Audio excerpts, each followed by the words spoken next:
Well, Donald Trump hasn't even taken the White House yet. He's still the president-elect, but I'm sad to say I think we're going to be treated to 4+ years of shock and awe from all the reporters out there at anything that is Donald Trump.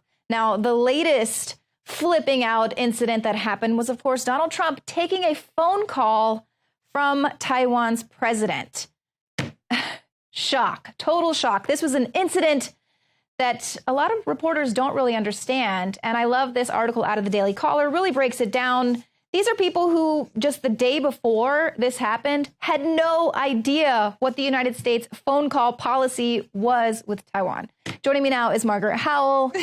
I mean, so much hand-wringing over whatever. Well, they know the implications of what it means to China. And China, the next day, they take out this full-page article in the People's Daily, and they talk about, they denounce Mr. Trump for speaking on Friday with the Taiwanese president, and then they warn, quote, creating troubles for the China-U.S. relationship is creating troubles for the U.S. itself. So China, the dictatorship of China, is not happy. Meanwhile, they go on devaluing their currency, heavily taxing our products. Meanwhile, we don't have an import tax on theirs, and they continue to build a massive military complex in the middle of the Chinese South China Sea. So you know, none of that seems to matter under this current administration. And Donald Trump has made it. Yeah, he's made it very clear from the get-go where he stands on the fact that China has been taking advantage of us, and they're laughing at us, and that's not going to be how it is with him. Now, of course, China lodged a formal complaint with the government.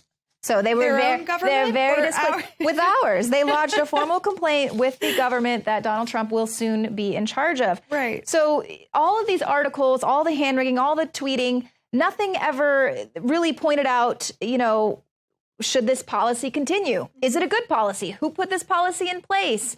Why did they do it? Meanwhile, President Obama is going and dancing the tango with the dictator there in Cuba, and that's great. He's so loving, goes against years of U.S. policy of not speaking with Cuba and those relations there. But he's just a hero. He's a god. Well, there's a customary social practice, but there's nothing wrong with taking a phone call from a fellow leader of a country congratulating you on your presidency. There's no protocol broken there. They're just angry that he's shattering all of these ceilings. He's reaching people, and they can't stand it. They don't know what to do with themselves. He didn't violate any sort of diplomatic protocol at all with that.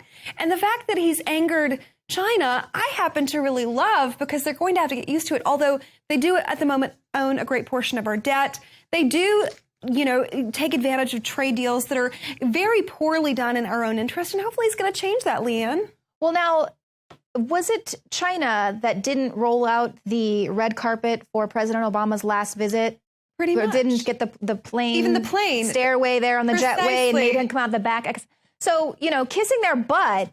Look where it's gotten you. That did not work, and they're laughing at. They think that President Obama is a total joke for the way that he has dealt with China. They feel like they own us. They laugh at us. You know, they do these really terrible trade deals, like you mentioned, and we're not allowed to speak about the reality that is China. So here is this completely oppressive regime. We've talked to a woman who actually escaped from China, and her family, you know, was there, and just totally oppressive regime. So the things that they've implemented, one of those is a total human rights atrocity, which of course is harvesting of vital organs from prisoners of conscience. Now, this is something that we've talked about before. I know that Alex Jones pointed this out in one of his latest videos, that he said, you know, why do we care if China is upset that Donald Trump called and spoke with the president of Taiwan?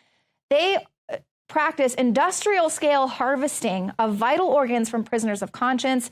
These organs are transplanted into patients who pay exorbitant fees for a heart, kidney, or liver. It's made available on demand.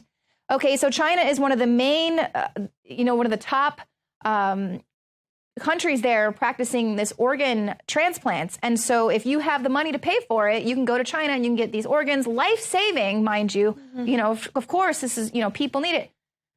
But where are they getting all these organs from? On demand. That's why you come here to the United States. It's very hard to get an organ transplant because you have to wait for someone who's an organ donor, you know, for an organ to become available. They have it on demand Where are they getting it from? $1 billion a year industry in China, and a record 10,000 organs are transplanted in China every year. That's a staggering amount. You mentioned these prisoners of conscience. They're held up in hospitals, prisoner hospitals. The assumption is, since 2006, with this documentary coming out, that they're actually harvesting the organs of political dissidents. That's what these people are. Right. And so now you're speaking of two movies that actually just came out. They're available on iTunes. One is Human Harvest. It's a documentary. It won the Peabody Award. So this is something really great. And then there's also a drama coming out called The Bleeding Edge, coming out on, December 18th. And so this one features Miss World, and she is a Chinese-Canadian actress. She's Miss World Canada. So she is really speaking out. China actually banned her from entering the country because she would dare speak out against them. Right. You know, here's this beautiful woman who's made something of herself, could be a total, point of pride for this country, yet they ban her because she is really trying to draw attention. So these are these prisoners of conscience. They are Tibetans, Christians, practitioners of Falun Gong. And I know that we did a story, I believe it was last year, where the bodies exhibit, they're having to put warning signs on the entrance of the bodies exhibit because these are bodies of Chinese citizens, potentially, or prisoners of conscience. And people were noticing, looking at the bodies going, well, wait, where's the kidney? Where's its heart? It looks like it's missing a few organs there. We do a great deal of business with China because, Lord knows why. But anyway, it hasn't been very beneficial to us. They bought up a lot of our debt. They own a lot of American industries. And we're going to get into the movie industry in a moment. They own a lot of U.S. real estate. There's a whole birther tourism movement that happens with Chinese women entering the country. They understand that they can just pay, have a baby, and then go back. Very common practice, as well as the questionable aspects of living under communist Chinese rule and how they suppress free speech. They suppress political dissidents. They harvest organs, namely of people that don't agree with their regime.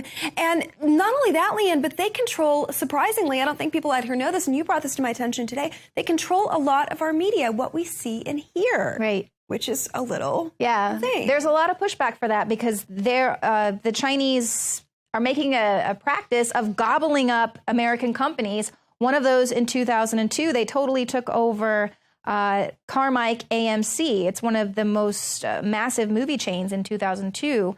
It's the largest theater empire, actually.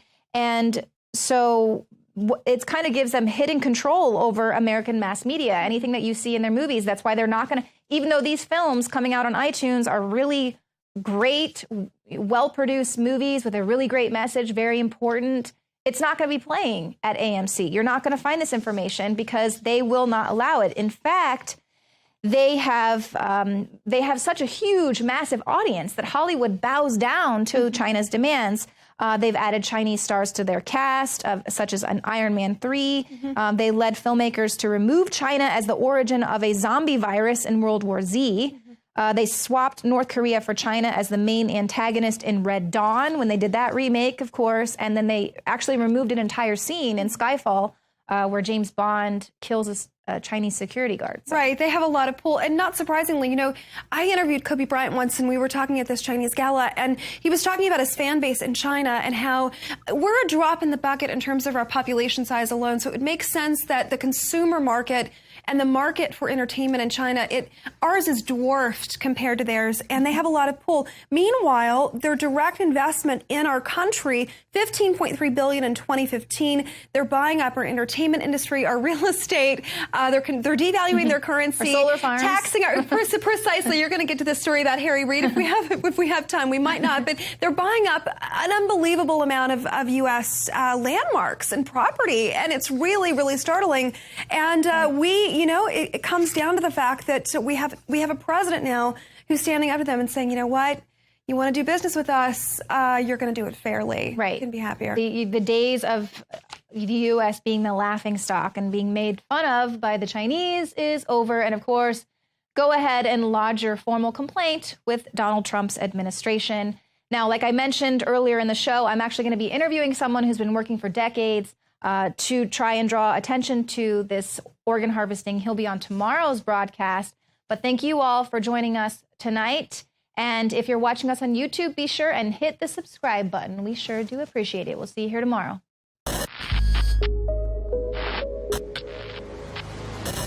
In case you haven't heard, InfoWars has become the most influential media outlet in America. We're making freedom go viral. And now we are proud to announce a new weapon in the epic battle against the globalists. InfoWars Prime, where you can watch live high-definition feeds of The Alex Jones Show, plus exclusive insider videos from the InfoWars crew and behind-the-scenes action. Go to Infowars.com/app and download today. InfoWars Prime is available right now for your iPhone or Android. You will have access to exclusive videos that you can't see anywhere else. And that means live coverage of events and breaking news on location as it happens. You can also take advantage of amazing deals from the InfoWars store that are only available for InfoWars Prime subscribers. That's InfoWars Prime at Infowars.com/app. And if you can hear my voice, you are the resistance.